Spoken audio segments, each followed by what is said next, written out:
Poverty is a problem we hear a lot about in the news, and we might see it as we're on our way to work, or we might live in an impoverished community. It was certainly an issue in the 18th century. The question is, what were their solutions to this problem of poverty? Now, it's interesting that some commentators in the 18th century and even in the 19th and 20th century would talk about 18th century poverty in early America and say that it basically didn't exist. And early on in this century, it does seem to be a fairly small problem. But obviously, by the time we get to the middle of the 18th century, and especially the end of the 18th century, poverty becomes a very large issue within these communities in North America. What defines poverty, especially poverty in the 18th century versus what we might call poverty or the poor today? In the 18th century, the poor, as defined by the law, is going to be a very small portion of people. Today, we would classify that in a very large way, talking about how much people earn or the kind of situation they live in. But in the 18th century, the poor, as defined, is a fairly small group of people. There are the people who cannot support themselves, widows, orphans, the aged, and the people who are so infirm or weak that they cannot work for themselves.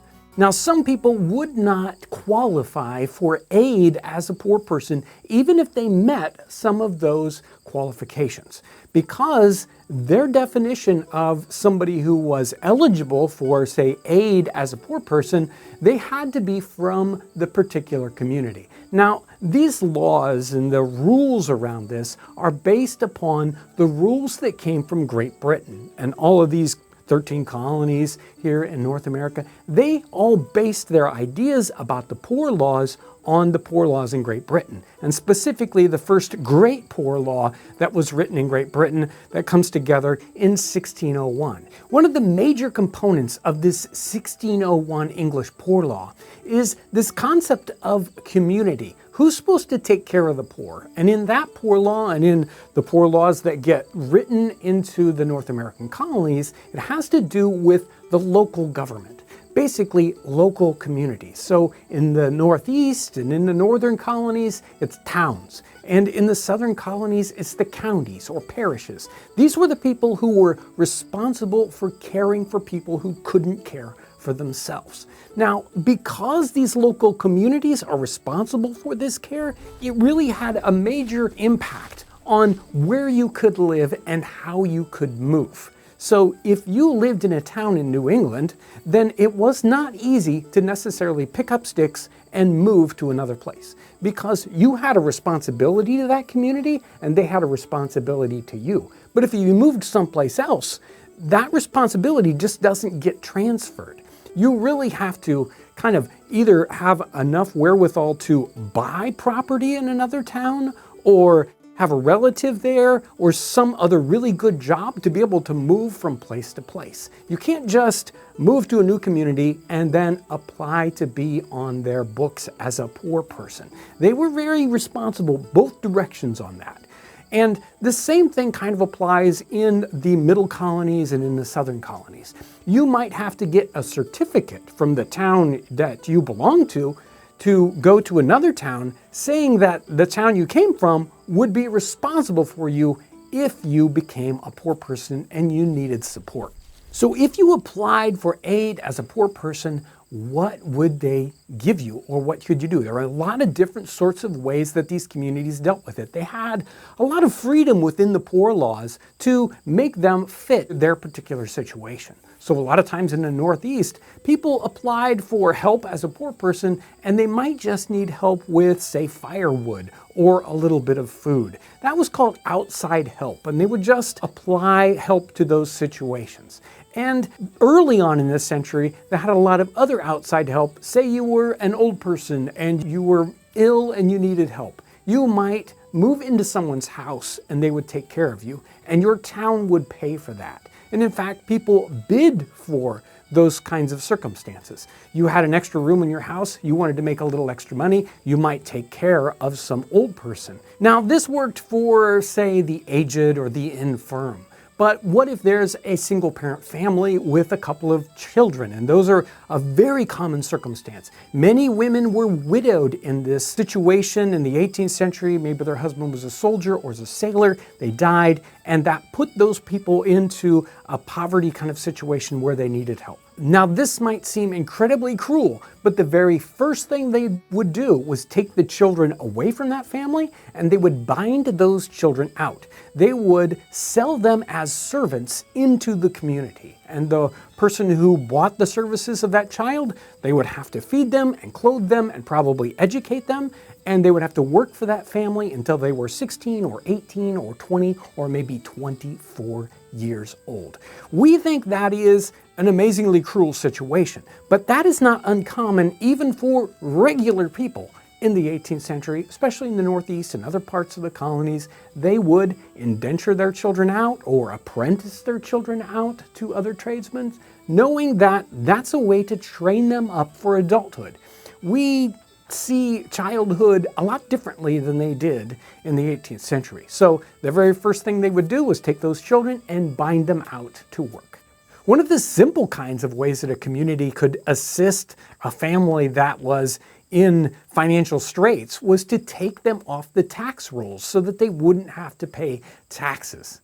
Most of the time in the early part of the 18th century, say 1700 to 1750, this is the kind of poor relief that is happening within the colonies. But as we start to move into the later part of the 18th century, and then we especially get to the Revolutionary War, 1770s, we get more and more pressure on the communities with more poor people going into the system.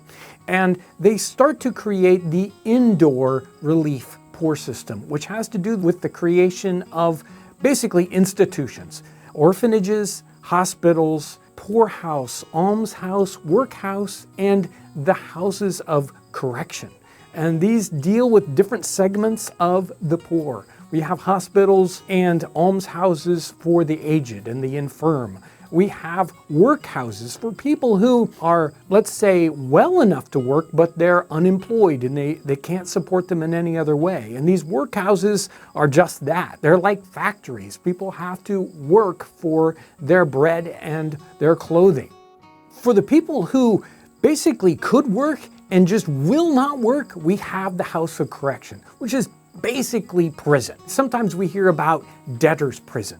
And we hear about people who can't pay their bill. In the 18th century, in America, because there's a demand for labor, we don't have debtors' prisons like they would in England, but we do basically sell those people into service. We bind them out. We have them work as an indentured servant. They don't have a choice about where they're going or what their job is going to be.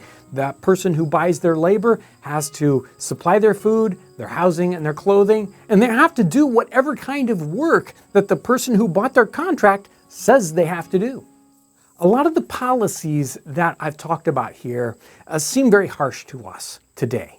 Whether it's who can apply for this or the kind of help they're getting.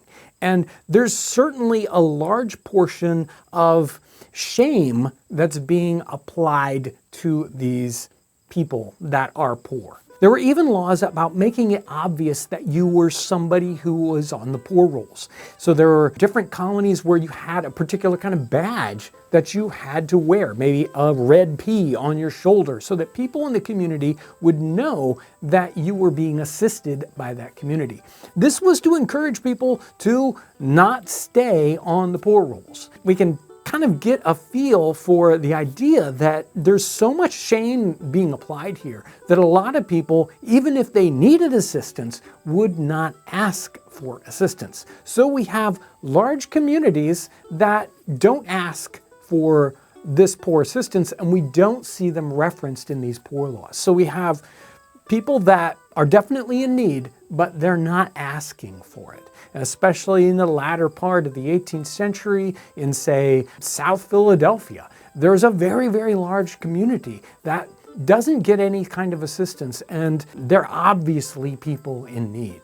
There's the question of where do the poor come from in the 18th century. In the early part of 18th century North America, there is a great demand for labor.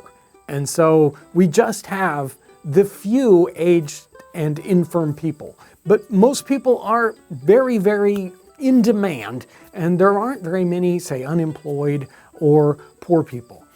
But that certainly changes through the 18th century. It starts off with the idea of indentured servants. Many, many poor people in Great Britain and in other parts of Europe would come to North America, and they would sell their labor for 2, 5, 7 years into the future.